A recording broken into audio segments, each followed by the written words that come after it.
Alléluia. Gloire à Jésus. Bien-aimé, acclame le Seigneur.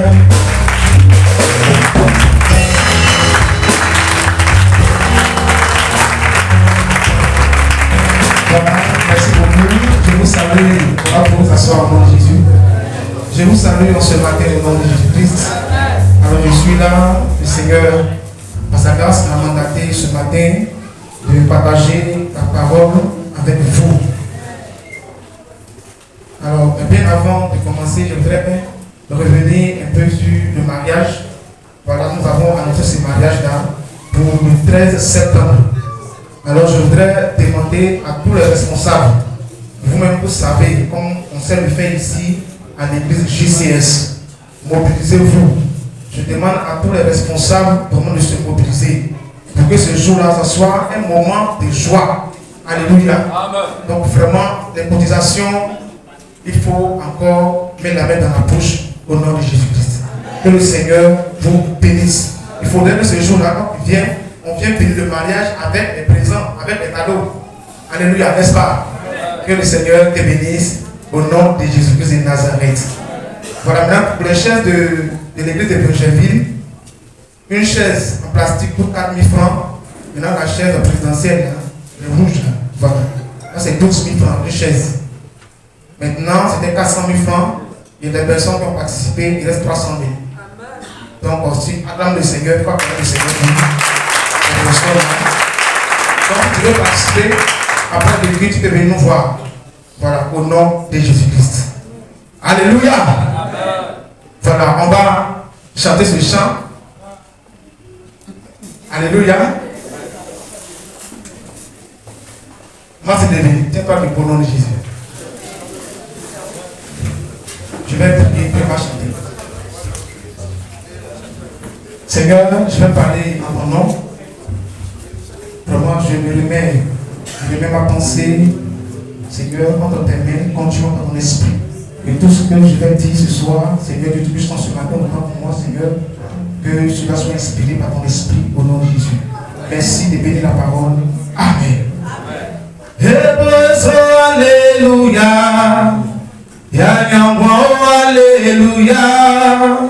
Alléluia, alléluia, alléluia.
Alléluia, parce que nous avons la vie.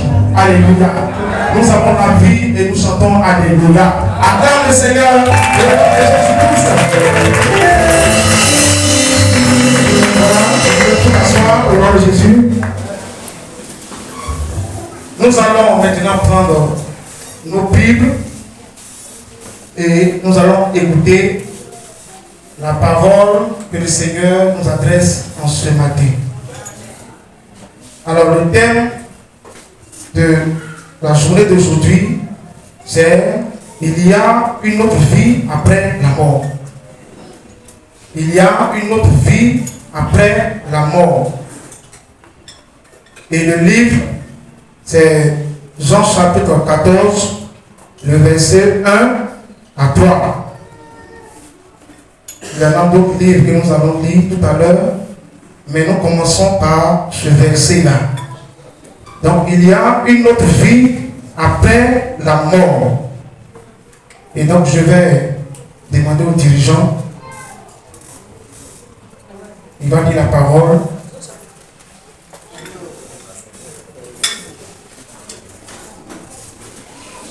Jean chapitre 14, le verset 1 jusqu'au verset 3. Je lis la parole de Dieu dans le livre de Jean chapitre 14, du verset 1 au verset 3. Il dit ceci: que votre cœur ne se trouble point. Croyez en Dieu et croyez en moi. Il y a plusieurs demeures dans la maison de mon Père. Si cela n'était pas, je vous l'aurais dit. Je vais vous préparer une place. Et lorsque je m'en serai allé et que je vous aurai préparé une place, je reviendrai et je vous prendrai avec moi, afin que là où je suis, vous y soyez aussi. Que Dieu bénisse sa parole. Amen. À cette fois, au nom de Jésus-Christ. Voilà un peu la parole que nous venons d'écouter. Et je voudrais comme ça commencer en introduisant, poser une question qui, bon, c'est pas la peine de poser la question puisque certainement que c'est une vérité. Tout un chacun d'entre nous ici a perdu au moins un proche, un parent, un ami, un enfant, une connaissance, n'est-ce pas?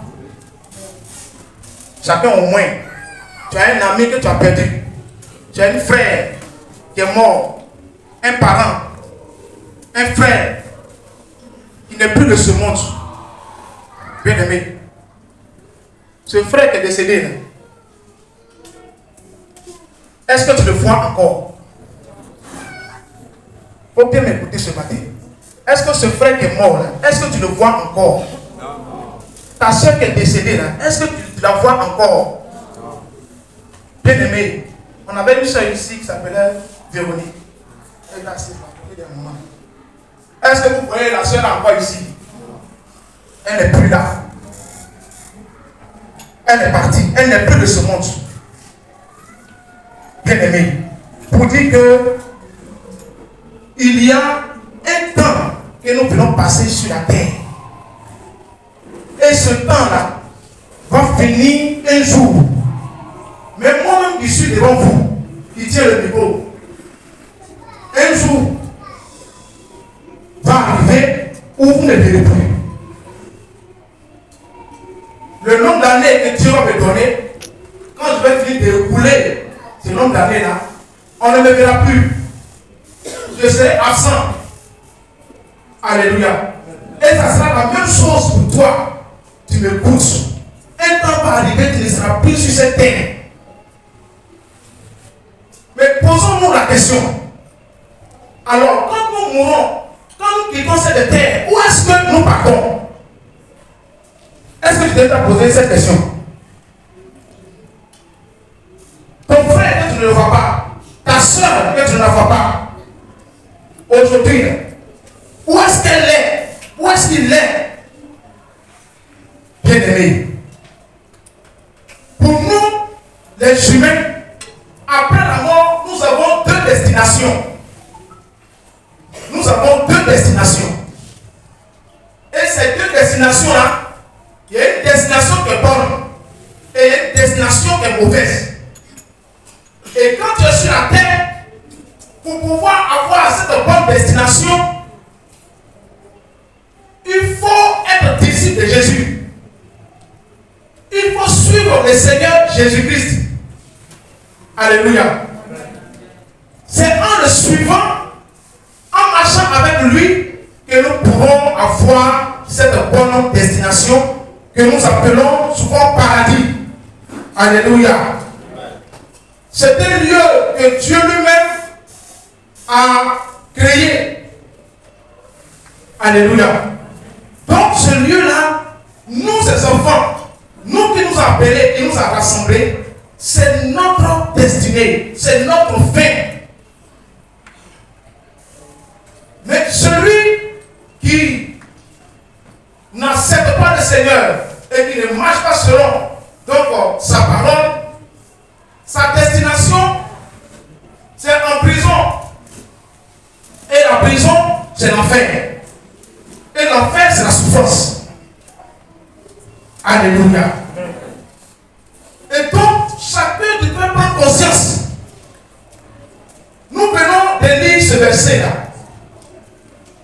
Le Seigneur nous dit, notre maître, pour toi qui es là ce matin, qui m'écoute, tu es assis, tu m'entends. Ceux qui ne sont plus de ce monde-là, c'est comme ça j'étais assis aussi. Et puis ils écoutaient la parole. Mais aujourd'hui, on ne les voit plus. Donc tu es assis présentement, tu m'écoutes. Le Seigneur nous dit de ne pas avoir peur, de croire en Dieu et aussi de croire en lui. De croire au Père qui a fait toutes choses, qui a créé toutes choses, et de croire aussi en lui, Jésus-Christ. Et il dit, il y a plusieurs demeures dans la maison de mon Père. C'est-à-dire, chez Dieu, il y a plusieurs demeures. Et lui donc, il dit, si cela n'était pas, je vous l'aurais dit, je vais vous préparer une place. Donc le Seigneur Jésus-Christ est allé préparer une place pour toi et une place pour moi. Pour nous qui le suivons, pour nous qui marchons, qui écoutons la parole, il est allé préparer une place honorable pour toi et moi. Et il dit au verset 3, et lorsque je m'en serai allé et que je vous aurai préparé une place, je reviendrai et je vous prendrai avec moi, afin que là où je suis, vous y soyez aussi. Alléluia. Aujourd'hui, là où le Seigneur Jésus est assis, c'est le lieu céleste, c'est le paradis. Et c'est dans cet endroit-là, lui, que toi et moi, nous soyons après la mort. Alléluia. Et donc, chacun d'entre nous, nous devons prendre conscience que un jour, coûte que coûte, quelle que soit l'année, quel que soit le temps, un jour viendra où nous allons quitter ce monde. Et donc, quand tu vas quitter ce monde, il faudrait que tu puisses avoir le paradis, le ciel. Et le ciel pour la foi, ça se prépare actuellement où tu es assis, où tu es vivant sur la terre. C'est pas quand tu es mort que tu peux aller préparer du moins le paradis. Non. C'est pendant que tu es sur la terre, pendant que tu respires actuellement où tu m'écoutes. C'est à ce moment-là que tu dois préparer ta destination. Préparer le ciel. Si tu veux aller là où Jésus est et dormir dans la maison qu'il a préparée pour toi, c'est dès maintenant qu'il faut commencer à préparer cela. Ce n'est pas après. Alléluia. Bien-aimés, sur la terre, là où nous sommes présentement, comme je l'ai dit, nous avons deux destinations. Et dans ces deux destinations, pour y parvenir, il y a deux chemins aussi. Actuellement, voilà Gamé. Voilà Gamé. Qu'est-ce qu'il faut faire? Est-ce que c'est une seule voie qui mène à Gamé? Je vous pose la question.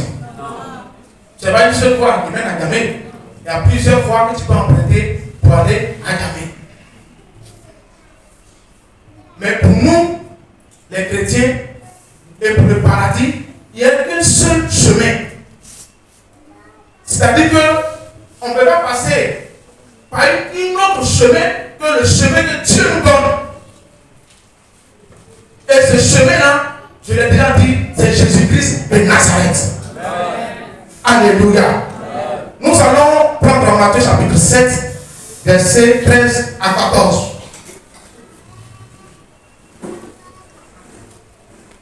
Ce verset parle de ces chemins dont je suis en train de parler actuellement. Matthieu chapitre 7, versets 13 à 14, que je vais demander aux dirigeants encore de lire. Je lis la parole de Dieu dans le livre de Matthieu chapitre 7, verset 13 au verset 14 qui dit ceci. Entrez par la porte étroite, car large est la porte, spacieux est le chemin qui mène à la perdition, et il y en a beaucoup qui entrent par là. Mais étroite est la porte, resserré le chemin qui mène à la vie, il y en a peu qui les trouvent. Il est béni sa parole. Amen. Donc, voilà un peu. Il dit, entrez par la porte étroite, car large est la porte spacieuse et le chemin qui mène à la perdition. Et donc, là où nous sommes présentement, il y en a deux chemins. Après, c'est-à-dire que après la mort, ce chemin-là, soit tu vas au paradis, mais soit tu vas en enfer. Il ne faut pas t'énerver, il ne faut pas rester triste. Normalement, tu dois te réjouir parce que de temps en temps, le Seigneur donne la parole à ses serviteurs pour que vraiment chacun se rappelle qu'un jour viendra, chacun va rendre compte, chacun se rappelle de ce monde. Alors nous avons deux chemins. Pendant que tu es sur la terre, il y a un chemin parmi les deux. Il y a un chemin qui est large et l'autre chemin est resserré. Alléluia. Et le chemin qui est large là, c'est ce chemin-là pour emprunter. Beaucoup empruntent cela. Beaucoup empruntent ce chemin. Parce que là-bas, dans ce chemin, tout est facile. Alléluia. Tout est facile. Or, le chemin qui est resserré, ce chemin-là, ce n'est pas tout le monde qui accepte de passer dans ce chemin. Normalement, je vais illustrer cela par une image, mais je vais parler comme ça pour que chacun puisse comprendre. Nous avons, on peut dire, le boulevard et une grande route bien large. Cette grande route-là, c'est facile quand tu empruntes, rien ne se complique là-bas, rien ne dessert là-bas. C'est très facile. Tu peux passer comme tu veux. Tu peux marcher comme tu veux. Tu peux te comporter comme tu veux. Il n'y a pas de souci. Mais le chemin étroit, que le chemin qui mène au ciel, que le chemin qui va te donner la vie éternelle, ce chemin-là, c'est un petit chemin. C'est comme une piste que tu dois emprunter. Mais bien aimé, quand tu empruntes une piste, et puis tu empruntes une route qui est large, est-ce que c'est le même comportement, le même démarche que tu adoptes ou que tu manifestes? Est-ce que c'est la même démarche? Quand tu marches dans un chemin, il y a une piste, un petit chemin, et puis un chemin qui est large, tu as moyen de marcher dans le petit chemin, et puis tu as moyen de marcher dans le grand chemin. Est-ce que c'est pareil? C'est pas pareil. Quand le chemin est large, c'est libre, tu marches comme tu veux, tu peux aller à droite, tu peux aller à gauche, tu peux te traverser, tu peux te lever. C'est libre. Mais quand la piste est une petite voie resserrée, tu es obligé de suivre la largeur, n'est-ce pas, de cette piste-là. Alléluia. Donc cette piste-là, quand tu passes par cette piste, quand tu passes à gauche, si la piste tourne à gauche, toi aussi tu tournes à gauche. Si la piste tourne à droite, toi aussi tu tournes à droite. Alléluia. Et tu ne peux pas te permettre de marcher dans le désordre. N'est-ce pas? Aux gens, pour ceux qui connaissent le champ, quand tu apprends la piste, est-ce que tu peux marcher dans le désordre? Parce que tu fais les règles dans ton pouce. Donc tu es obligé de te conformer avec la largeur de la route et marcher correctement sans avoir problème. Alléluia. Et c'est comme ça, bien aimé. C'est une image que le Seigneur nous a donnée. Et sur cette terre présentement où nous sommes là, chacun est positionné, c'est-à-dire que si tu n'es pas sur la piste, c'est que tu es sur le boulevard. Et être sur la piste, c'est quoi? C'est sur accepter le Seigneur Jésus-Christ. C'est marcher selon la parole de Jésus-Christ. C'est marcher selon les conseils de Jésus-Christ. Bien-aimé, une piste où tu es obligé en ligne pour passer ici. Lève la main. Si tu ne lèves pas la main, tu ne peux pas entrer. Tu es obligé de la pratique et marcher comme ça pour pouvoir passer. Parce que la voie est resserrée. Bien-aimé, tu es obligé, si tu veux passer, de lever la main comme ça et puis de la pratique et puis passer un peu jusqu'à ce que tu puisses arriver. C'est comme ça, cette piste, la parole de Dieu. Que nous écoutons. Ça veut dire qu'on ne peut pas se permettre de faire ce qu'on veut, de prendre des positions qui ne vont pas nous permettre d'entrer dans ce chemin-là. On dit lève la main. Non. Si tu marches comme ça, prends écart. Est-ce que tu pourras passer? Tu ne peux pas passer. On dit pour t'accroupir. Tu passes comme ça, un peu chassé, tu puisses arriver. Tu dis non, toi tu vas te lever. Est-ce que ça peut marcher? Non, ça ne peut pas marcher. Si on dit de lever la main pour marcher, il faut lever la main. Si on dit on s'abaisse pour passer dans ce chemin et arriver à la finalité, tu es obligé de t'abaisser. C'est comme ça. Alléluia. Et la parole de Dieu, la parole de Jésus, c'est cette piste que nous devons suivre. Donc on nous donne conseil. On dit ne rends pas le mal par le mal, bien aimé. C'est comment dirais-je, la manière, la position que tu vas adopter. La position que tu dois adopter pour passer dans ce chemin-là. C'est cette position-là, on te donne tous les jours. Pour dire que ne rends pas le mal par le mal. Alléluia. Bien-aimé, il est important pour toi. Il est important pour moi. À ce que nous prenons conscience que notre vie, ce que Dieu a prévu pour nous, ce n'est pas l'enfer, ce n'est pas le feu, mais que c'est un endroit glorieux, un endroit où il n'y a pas de... Ce n'est pas l'homme qui a fait ces choses qui sont là-bas, les maisons qui sont là-bas. Non. Alléluia. Et souvent, quand on le dit, quand on parle, bon, il y a certaines personnes qui sont encore sceptiques, qui ne croient pas, bon, qui doutent un peu. Bon, est-ce que c'est vrai? Est-ce que c'est pas vrai? Bon, vraiment, c'est difficile. Mais bien aimé, moi je t'annonce que c'est vrai. Est-ce que Jésus-Christ ment? Bon, la preuve, une parole qui peut te convaincre, tu peux t'appeler là-dessus pour croire en cela. Il dit quoi? Verset, comment dirais-je, les gens qui viennent de nous tout à l'heure. Il dit quoi? Il dit, il ne faut pas avoir peur. C'est le Seigneur Jésus qui parle. Il dit, je vais vous préparer une place. N'est-ce pas? Il dit, je vais vous préparer une place. Et quand tu viens finir de préparer, je reviendrai vous chercher. C'est le Seigneur Jésus qui parle. Mais comment c'est vrai? Bien aimé, quand le Seigneur Jésus a dit que en mon nom, les malades seront guéris, est-ce qu'en son nom, les malades ne seront pas guéris? Il a dit en son nom, nous avons le pouvoir de marcher sur les serpents et les scorpions. Est-ce qu'en son nom, on n'a pas le pouvoir? Quand il dit en mon nom, vous chasserez les démons, est-ce qu'on ne chasse pas les démons en son nom? On chasse les démons en son nom et puis c'est une vérité, c'est vérifié. Tout à l'heure, ils m'ont dit malade, tu viens d'arrêter. Au nom de Jésus-Christ, le nom de Jésus te donne la santé. Le nom de Jésus te donne la liberté. Le nom de Jésus te libère des liens démoniaques. Alléluia. Et donc, quand c'est ce même Jésus qui dit, il y a un endroit comme ça qui est si élevé, il ne faut pas douter, il faut croire. C'est la même bouche qui a parlé. Donc, il faut croire. Il faut marcher selon ce qu'il dit. Parce que c'est lui qui est capable de t'orienter. C'est lui qui est capable de donner la parole qu'il faut. Il ne faut pas douter. Il faut croire. Bien aimé. C'est ça. Il ne faut pas douter. Et souvent notre papa nous dit ici.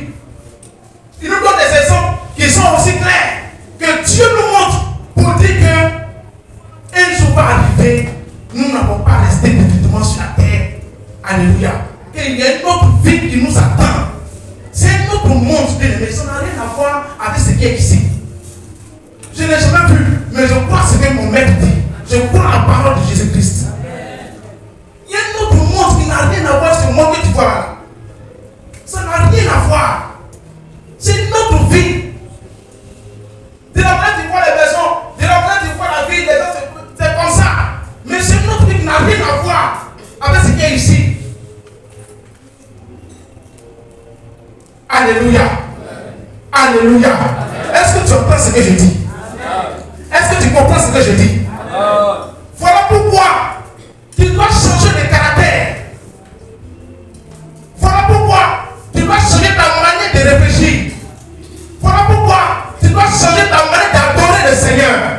Parce que pour certaines personnes, ils pensent que adorer le Seigneur, c'est-à-dire ils limitent le Seigneur à une bénédiction. Ils limitent le Seigneur au mariage. Ils limitent le Seigneur au travail. Ils limitent le Seigneur à la santé. Non, il va au-delà de cela, bien-aimé. Et si tu es assis ici, bien-aimé, le Seigneur t'a appelé. Moi, il m'a appelé. Il nous a rassemblés dans ce lieu-là, bien-aimé. Écoute-moi très bien. C'est pour t'envoyer au ciel, te donner la parole qui va te conduire au ciel. Et chacun est venu de différentes manières. Alléluia. Peut-être que c'est pour des attaques qui t'a envoyé. Peut-être que c'est pour des mariages qui t'a envoyé. Peut-être que les démons te poursuivent chaque jour. Voilà pourquoi tu es venu. Alléluia. Peut-être que tu as des problèmes de finances. Voilà pourquoi tu es venu. Mais Dieu a permis cela pour t'attirer, pour te donner la parole de vie, pour qu'après la mort, tu puisses avoir la vie. Donc si tu es venu, que tu es assis ici, tu écoutes la parole, écoute, c'est vrai, ton problème qui t'envoie, le problème là, Dieu va le résoudre ce problème-là. Mais il veut te donner encore une autre chose qui est encore plus importante, bien aimé. Regardez un peu ce que l'homme a fait. Souvent, on n'est jamais arrivé dans les pays, dans les grands pays, où on dit vraiment tout est rose là-bas. Mais souvent, quand tu vois la télé, tu vois il y a des villes qui sont très belles. Il y a des endroits où c'est tellement agréable, tellement bon à voir, tellement intéressant. Donc, toi, on a ici, tu luttes. Tout le monde a vu ça. Alléluia. Tout le monde a vu ça. N'est-ce pas? C'est qui tout à l'heure dit bon, peut-être que c'est pas tout le monde, c'est vrai, mais en tout cas, c'est là. Ils vont venir pour dire ah, bon, on a l'ambassadeur de l'Amérique en Côte d'Ivoire qui veut faire don à l'église JCS. Donc, celui qui veut aller vivre en Europe, comme on dirait en Amérique, voilà, tu peux venir le voir, tu donnes le visa, propre arriver là-bas, tu as un travail et tout. Mais qui va rester?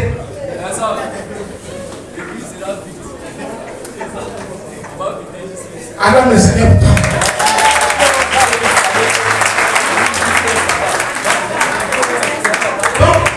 L'église sera vide. L'église sera vide. Même ceux qui travaillent ici, ils vont abandonner ce qu'ils font. Pourquoi ils font ça? Pourquoi ils vont abandonner? Parce qu'ils veulent pas vivre là-bas. On dit la monnaie est élevée. Là-bas, quand il y a beaucoup d'argent, quand il y a un peu même là, vraiment c'est beaucoup. Voilà, ici. Alléluia. Donc, parce que là-bas, vraiment tu vois les gens, comme tu vois la télé, tu rêves toi seul. Alléluia. Donc, tout le monde veut aller là-bas. Ah, oh mon Dieu, prie pour moi. C'est le sujet de certaines personnes quand ils sont à l'église. Oh mon Dieu, mon visa est bloqué. Prie pour que mon visa se débloque. Alléluia. Amen. Prie pour que mon visa se débloque. Parce que je vais aller en Amérique. Il y a où il y a de belles choses. Bien aimé, l'Amérique n'a rien de comparable au paradis.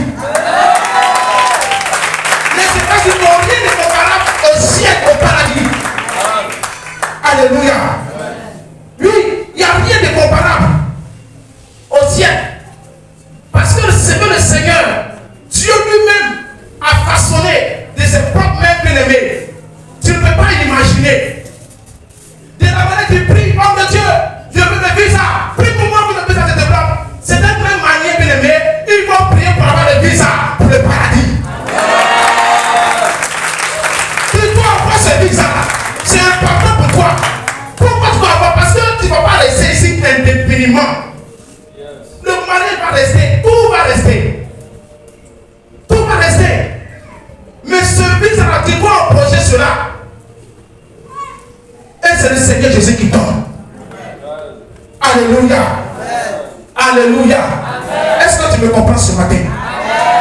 Est-ce que tu me comprends ce matin? Si tu me comprends, acclame encore le Seigneur au nom de Jésus.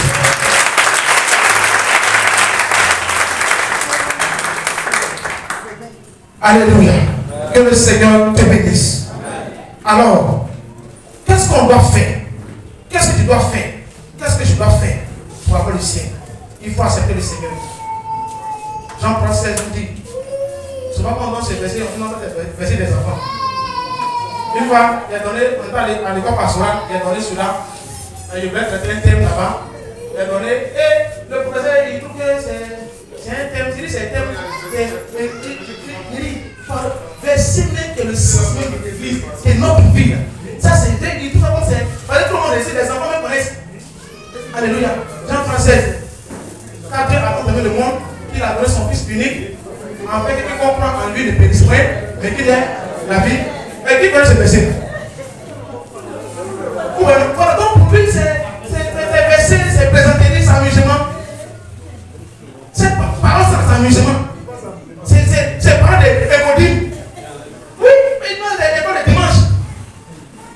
Elle met son projet là. Ça, c'est un thème. Il était arrêté, mais il était vraiment, elle met son projet. Et verset là, il trouve que non, parce qu'on doit compliquer les choses, mais on doit rien compliquer. Mais on parle au départ. Si toi, tu choisis un thème compliqué, le français lourd, le temps même des gens qui comprennent, c'est fini. Alléluia. Ça sert à quoi de parler et que les gens aussi comprennent rien? Ça sert à quoi? C'est quoi on pense que c'est élémentaire, c'est rien. C'est ce qui donne la vie. C'est ça. C'est ce qui donne la vie. Donc accepter le Seigneur. Croire en lui. Et accepter d'avoir sa vie en nous. Son caractère en nous. Quand tu as le caractère de Jésus-Christ, tu deviens une nouvelle personne. Alléluia. Parce que dans cette personne devient différente de la nouvelle personne devient différente de l'ancienne personne. Et aussi celui-là pour aller là-bas, c'est ceux qui ont une nouvelle vie. Alléluia. Un homme qui est sur la terre, un homme qui est sur la terre, s'il veut aller au ciel, c'est obligatoire, il doit naître 2 fois. Alléluia. Un homme doit naître 2 fois. Si tu n'es pas né 2 fois, ça ne passe pas. Tu ne peux pas aller là-bas. Je vais dire quoi? Il y a la première naissance, qui est quoi? Qui est la naissance biologique. Tu es né, je suis né. Parce que nous donnons si on se voit. Mais il y a une autre naissance qui est là encore. Alléluia. Et cette naissance-là, tout le monde doit connaître cela. Tu dois accepter, de naître de nouveau. C'est-à-dire que cette personne-là passe, et puis c'est une nouvelle personne qui apparaît. Et c'est cette nouvelle personne-là maintenant qui pourra entrer au paradis, qui pourra entrer au ciel. Parce que étant la nouvelle personne, tu vas avoir les caractères, le comportement, la force qu'il faut pour marcher dans le chemin. Tant que tu n'as pas amené de nouveau, tu ne peux pas passer dans le chemin, c'est difficile pour toi. La force qu'il faut aussi pour les hommes, même pour passer dans ce chemin, qui est étroit, qui est serré, c'est la nouvelle naissance qui va te donner la forme exacte, détaillée, comme le fond pour passer dans ce chemin. Donc on doit accepter cela, cette nouvelle naissance. Alléluia. On doit accepter cette nouvelle naissance. On peut attester cela en lisant Jean 3, verset 3. Je vais demander à papa, Jean 3, verset 3, si je trouve rapidement. Ce sont des choses qui sont réelles, c'est pas... Je vais lire la parole de Dieu dans le livre de Jean, chapitre 3, verset 3, qui dit ceci. Jésus lui répondit, en vérité, je te le dis, si un homme naît de nouveau, il ne peut voir le royaume de Dieu. Amen. Donc le royaume de Dieu, c'est le ciel. Donc il faut naître de nouveau. Or, naître de nouveau, c'est de changer de caractère. Le caractère païen, quand tu quittes dans le monde, tu viens les caractères qui ne glorifient pas Dieu. Les caractères païens. Maintenant, arrivé ici à l'église, tu vas naître de nouveau. Il y a une autre naissance que tout le monde va connaître. Tous ceux qui vont rentrer au ciel, là, forcément, ils vont connaître cette naissance-là. Donc, première naissance, ça, tout le monde n'a pas demandé au monde d'avant quand tu es sur la terre. Deuxième naissance, là, il faut accepter. Accepter. Quand tes caractères changent, tu deviens une nouvelle personne. Je vais prendre des exemples. Pour un homme qui est dans le monde, et avant de venir à l'église, c'est quelqu'un qui n'est pas voulu à l'étranger.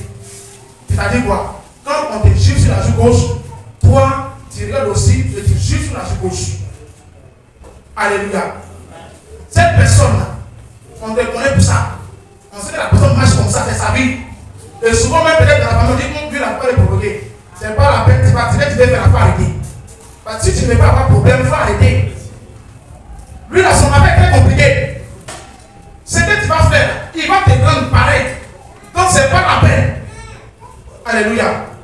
Compliqué, difficile. Mais quand la personne naît de nouveau, ce caractère la quitte. Et puis il y a un nouveau caractère qui vient s'installer à sa place. Et ce nouveau caractère-là est différent. Ce nouveau caractère-là, quand on va l'insulter, on va l'insulter sur la gauche, il va tendre la droite. Alléluia. C'est ce que tu dois faire. C'est ce que je dois faire. C'est ce qu'on doit faire, nous tous. Alléluia. C'est ce qu'on doit faire. Et donc, cette nouvelle naissance, ce sont les caractères chrétiens que toi tu adoptes. Comme le Seigneur a dit, aime ton prochain comme toi-même. Ça c'est important. Il faut mettre ton sablat. Quand le Seigneur dit aime ton prochain, en réalité, il parle de quel prochain, pas de qui au juste. Ton prochain, c'est qui?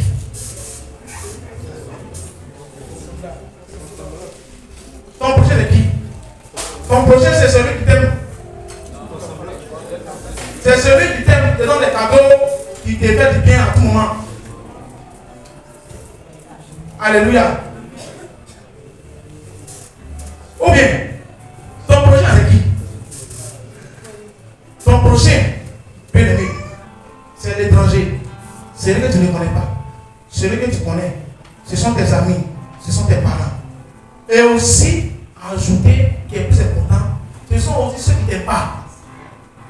C'est là c'est tout le problème. Quand le Seigneur dit aime ton prochain, parce que celui que tu aimes ton petit frère, tu aimes déjà, ta soeur, tu aimes ta soeur déjà, tu aimes ta maman déjà, à moins que certaines personnes peuvent pouvoir c'est différent. Alléluia. Sinon, naturellement, tu aimes tes frères, tu aimes tes soeurs, tu aimes tes amis, ceux qui te font du bien. Mais ceux qu'on n'aime pas, c'est qui? C'est pas ceux qui font du mal là. C'est pas eux. Donc, si le Seigneur dit aime ton prochain là, c'est lui qui veut parler. Donc, il ne veut pas restaurer l'ennemi, c'est celui qui te détruit là. C'est lui qu'il faut aimer. Mais comment on peut aimer notre ennemi? C'est de prier pour lui. C'est de lui donner à manger quand il en a besoin. C'est de le soutenir quand il en a besoin. Quel est le problème? C'est de venir en aide à cette personne. C'est ça. Et en pratiquant cela, tu vas voir que le ciel, le Seigneur va ouvrir les portes pour toi. Au nom de Jésus-Christ. Alléluia. Donc, il faut pardonner. Il faut laisser tomber. Tu es assis ici. Si tu as encore colère de ton cœur contre quelqu'un, bien aimé, encore le Seigneur t'interpelle. Tu ne peux pas avoir la haine dans ton cœur. Et puis penser que tu es sur le chemin qui va au ciel. Non. Ça ne marche pas comme ça.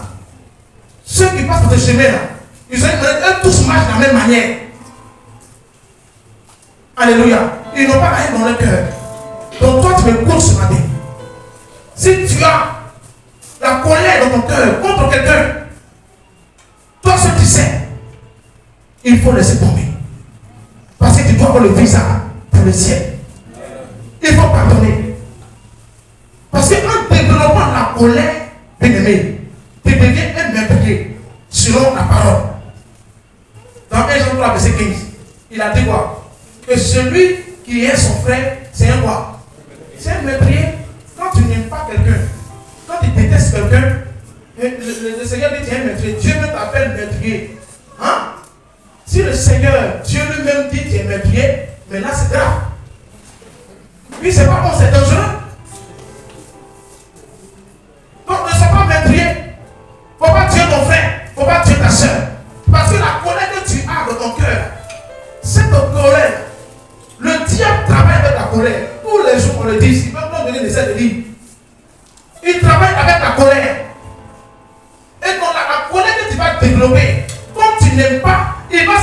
sur la parole.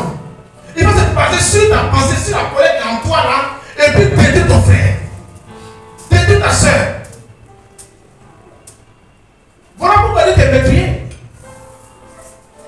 Parce qu'il sait que le diable, il cherche ces occasions-là, ces moyens-là, pour atteindre l'homme.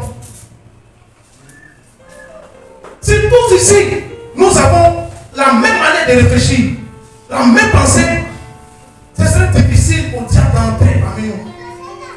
Mais si deux personnes sont unies, et ces deux personnes, il y a une personne qui a une autre pensée qui n'a rien à voir avec les pensées de Dieu, le diable profite, il saisit ses pensées et puis il détruit son frère. Alléluia. Bien-aimé, manifeste l'amour en endroit de ton frère. Parce que c'est l'amour là qui va te permettre d'avoir le paradis. Il faut partager ton pain. Il faut aider celui qui est dans le besoin. Il faut pardonner celui qui t'a offensé. Il faut avoir la main facile. Alléluia. Il faut croire en la parole de Jésus.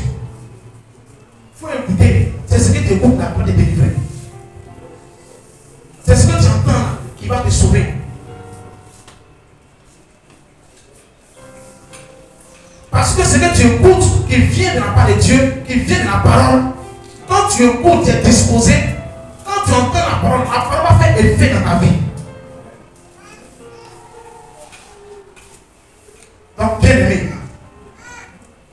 ce matin, le Seigneur me mandate pour vous dire, pour m'écouter à nous tous, un temps va arriver, tout va prendre fin. C'est comme une bougie qu'on allume. Quand tu allumes la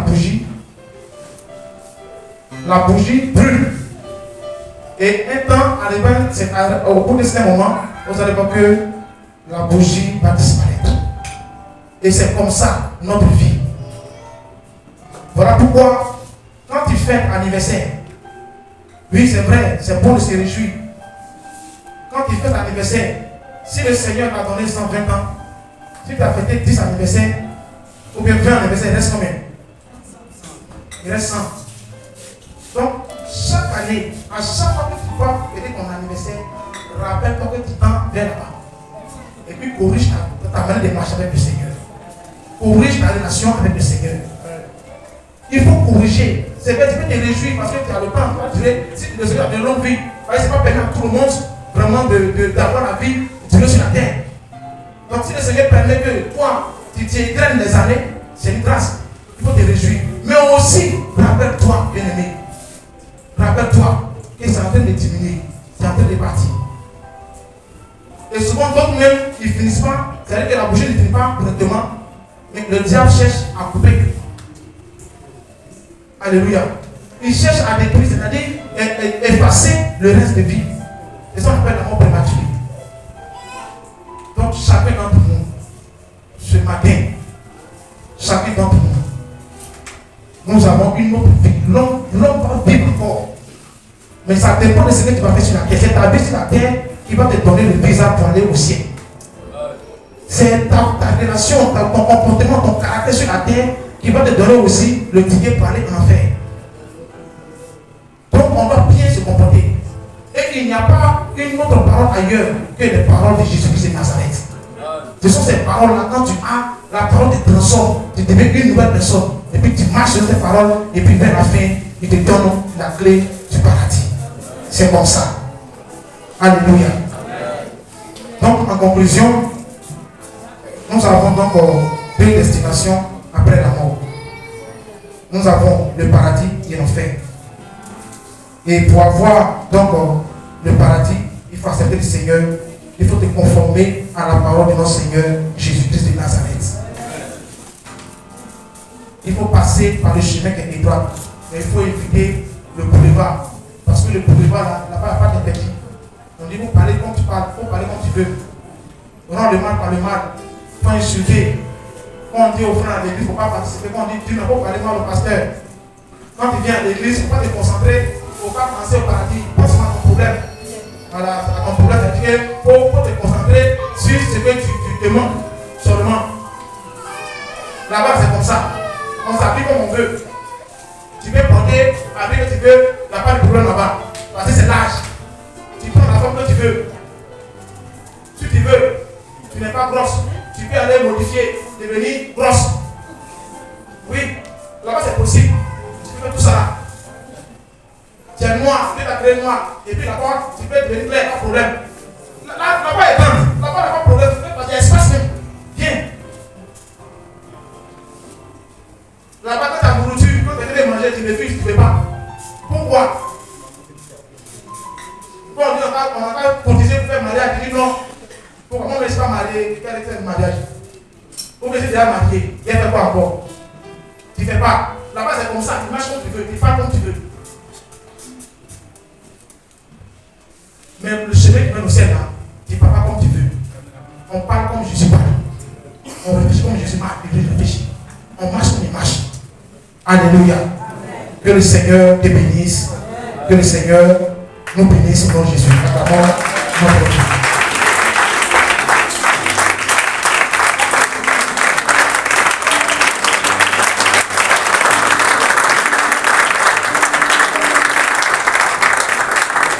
Amen. On va prier le Seigneur, on va dire merci à Dieu pour la parole que nous venons d'écouter.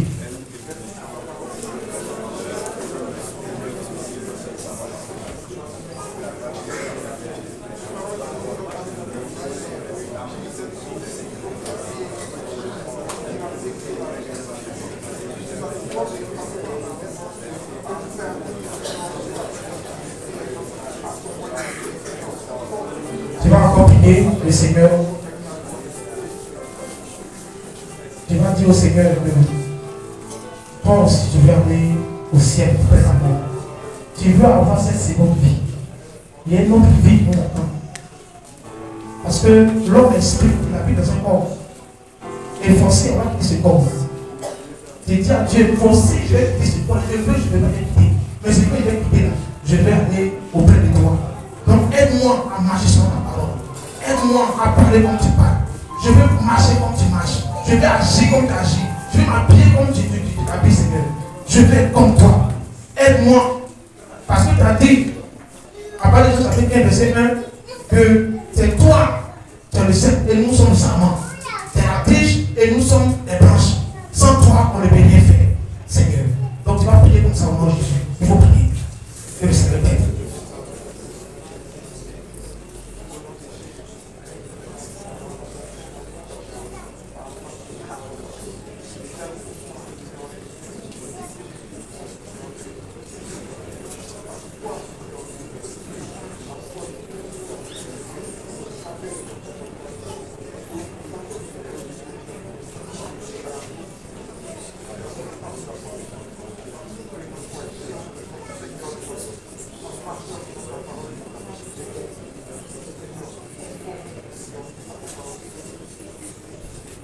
Seigneur, je voudrais encore te dire un grand merci pour la parole que tu nous donnes. Seigneur, effectivement, quand nous venons à l'église, tu nous as rassemblés ici pour nous donner un comportement, un caractère qui nous conduit au ciel. Raison pour laquelle, Seigneur, tu nous as réunis. Et tu nous as appelés de différentes manières. Tous nous sommes rassemblés. Et ce matin, tu nous donnes conseil pour dire que de la manière on ne voit plus nos frères qui sont décédés. Moi-même, mon papa est décédé. Souvent, quand il s'est assis, il me rappelle de lui, les dernières images que j'ai de lui. Mais il n'est plus la terre, il ne voit plus, il est où? Il est quelque part, Seigneur. Et c'est quelque part qu'il est, Dieu Tout-Puissant. C'est toi ce que tu connais, c'est toi ce que tu sais. Mais nous, on sait que moi aussi, un jour, on ne verra plus. Même mon frère est là, on ne le verra plus aussi. Ma soeur, pareil. On veut, on ne veut pas, on va passer par là. Et souvent, nous, c'est la descente et puis, des fois, notre mari de marcher avec toi. Merci pour la parole que tu nous donnes ce matin. Et en même temps, je voudrais te demander, te supplier. Moi, je l'ai toujours dit, même dans mes prières à la maison, partout, Seigneur, je dis, moi, je refuse d'aller en enfer, je refuse. Je ne vais pas en enfer, Seigneur. Et je pense que c'est la même chose pour mon frère et pour ma soeur aussi. Seigneur, je vais même demander, Seigneur Tout-Puissant, de me pousser, même Même si tu vois que je me fais quelque chose qui n'est pas bien, qui va me détruire, qui va m'envoyer dans la tête, ne permets pas, même si c'est maîtrise à tête, mettre le chemin de Dieu puissant. Père, il faut le faire. Il t'a demandé cela. Parce que moi, je veux aussi aller où tu es. Je veux un jour te voir. La Bible t'a dit, la Bible a parlé. Mais je veux te voir. Je veux te toucher. Je veux te faire à tout aussi, Seigneur. Je veux voir cet endroit glorieux, merveilleux. Je veux vivre là-bas aussi, Seigneur. Père, donne la force à tout et chacun. Le caractère qui est en nous, on va voir le faire, Seigneur. Donne le pouvoir de changer ce caractère-là au nom de Jésus-Christ de Nazareth. Si c'est la colère, il faut enlever. Si c'est la haine, il faut enlever. Seigneur de puissance, si on ne partage pas nos peines, Seigneur, il faut enlever ce caractère. Seigneur de puissance, si on parle mal, on est juste, Seigneur, il y a tellement de péchés. Ce qui est en nous, qui est comme notre caractère actuellement, et c'est ce caractère que nous conduit, Seigneur. Nous te demandons ce matin, fais grâce et donne la force, le pouvoir. Que chacun arrive, Seigneur Dieu, à naître de nouveau au nom puissant de Jésus-Christ. Père, merci. C'est en ton nom Jésus-Christ que j'ai prié. Amen. Amen.